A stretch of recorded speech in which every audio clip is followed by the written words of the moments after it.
Sis Miles Camarillo from Catholic Charismatic Parish Base. So, who here is familiar with the trend karon?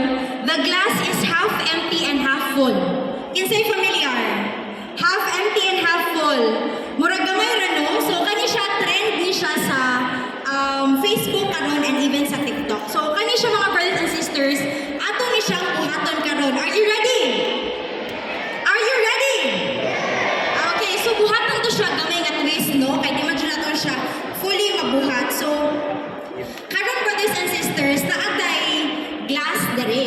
So, since wala matay glass tagsa-tagsa, ang each ninyo, namatay materials nga kailangan. Ang kailangan na to is paper. Next slide, please.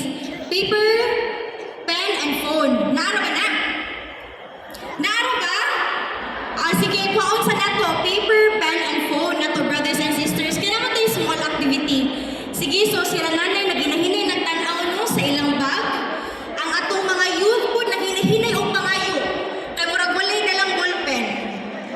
Sige no, paper, pen, and phone. Naano ba?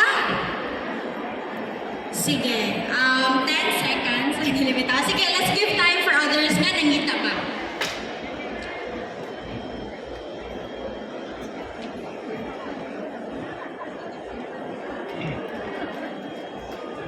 Sige, for those no, nga walay paper, pen, walay paper o pen, pwede ninyo gamitin inyong phone.